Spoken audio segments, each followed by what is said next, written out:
everyone, I hope you are having a good day. Today is a rainy and dull day here, which is appropriate for the fourth episode in the October series of 2020, since we will be talking about horror stories. For those watching for the first time, thanks for joining us. My name is Jolene from Bookworm Adventure Girl. I love to read diverse books, diverse authors, and diverse genres, as well as Canadian literature. If this is something that interests you, then please hit subscribe and stick around. Welcome back to those who have watched my videos before. Today I will be sharing 50 horror books, and if you stick around to the end of the video, I will be talking about two classics that I'm reading for the first time that are also considered horror. So horror is not a genre that I am usually drawn to. It's not usually a genre that I really seek out. However, I have read some interesting horror stories this year, and I have some from the past that have always stuck with me.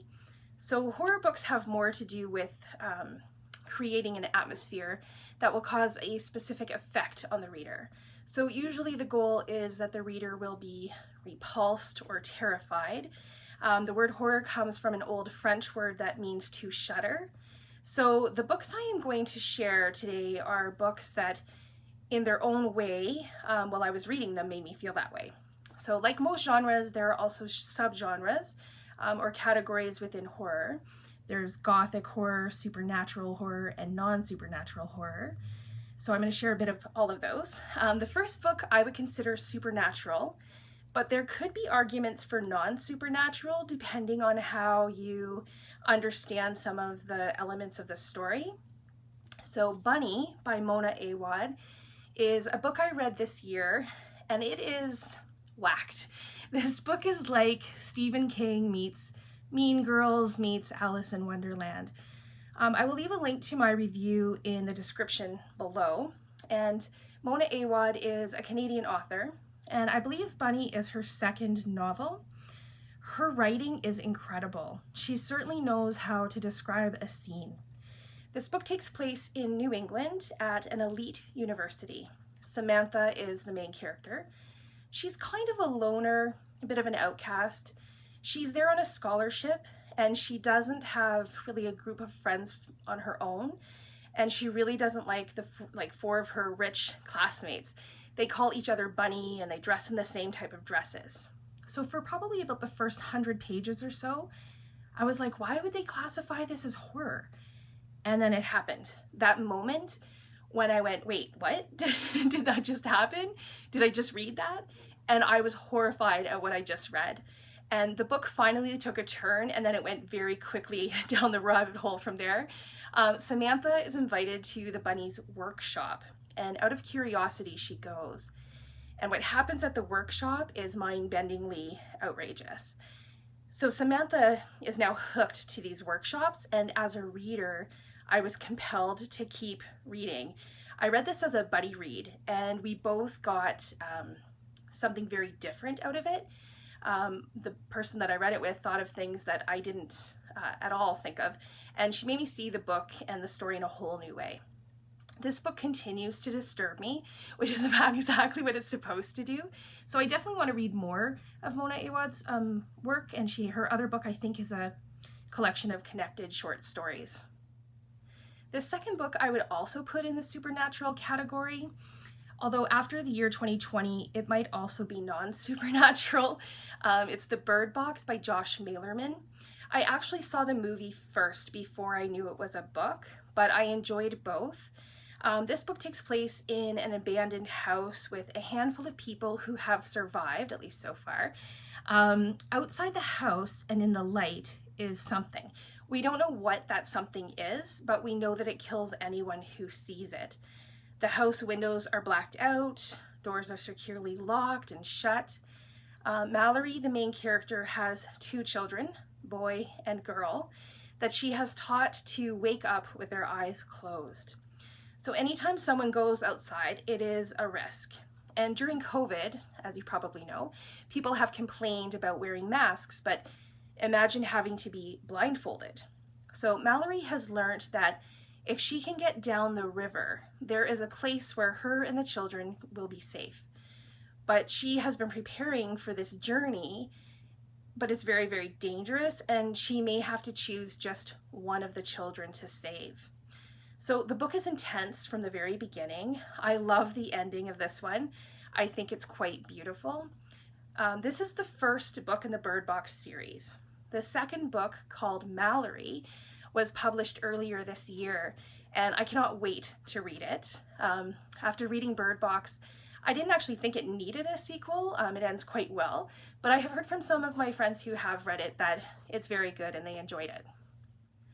The book I'm reading right now is The Residence by Andrew Pyper. I am absorbed in this book. It's the second book I've read by Andrew Pyper, who is a Canadian author. And the first book I read by him was Lost Girls, which was published several years ago now. I can't believe it's taken me this long to read another of his novels.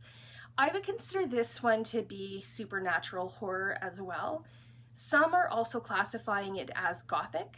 And although I'm not sure about the horror part quite yet, I will have to see how the rest of the story goes. But not only is this said to be a horror novel, but it's also historical fiction, and it's based on true events. So this is what I love about it most, and it's a story I had never heard of before. The story is about Franklin Pierce, the President of the United States, in 1853. So at the beginning, he's traveling by train to Washington with his wife and son when a horrible accident takes place. And unfortunately, his son Benny dies in this accident. There has already been tremendous loss and grief, and the loss of Benny overcomes the First Lady, and the President is trying his best to grieve for his son, but also run the country. So the First Lady hides herself away on the second floor of the White House. She writes letters to Benny, pleading for him to return. And on Andrew Pyper's website, which I will leave a link to his website below, it says that Jane, the First Lady, was dubbed the Phantom of the White House by the press at the time, anyway. And she had seances and eccentric behavior and just a whole bunch of really bad luck. So this is what I'm really looking forward to finishing. The next two books I would put into the category of non-supernatural horror. Would I have before COVID-19? I'm not sure. But after living through 2020, these two books seem more possible than ever. The first is The Road by Cormac McCarthy. I read this a long time ago, but there are still some gory and disturbing scenes that remain in my head. This is a post-apocalyptic story. The main characters are a father and a son who are on a journey across what used to be America, but America is now a burned and deserted land. And they have to scavenge for food and stay clear of groups of people who are out to harm them. It's a depressing story.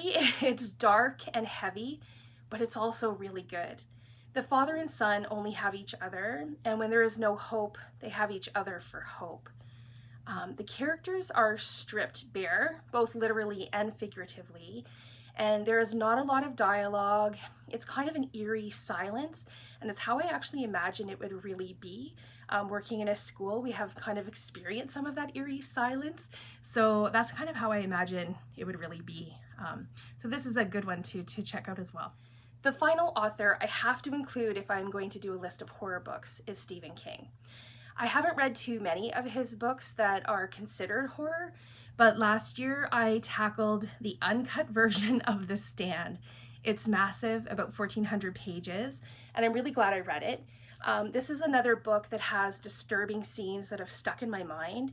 It's also been compared a lot to COVID-19, although I actually think it's quite different, since over 99% of the population is gone in The Stand. So the survivors who are left must choose between following two leaders. It becomes a battle between good and evil. This is a commitment. There are a few times where it got a bit boring, but if you're reading it, please stick with it because it is worth it. King has a way of telling the story that can be surprising, appalling, and addictive with memorable characters, even if they are only alive for a few pages. As promised, I am reading two classics right now that I have never read before. They would both be considered gothic horror. The first one is Frankenstein, which I will probably finish today, and the second is Dracula, which I'm a little intimidated by, but I will get it done.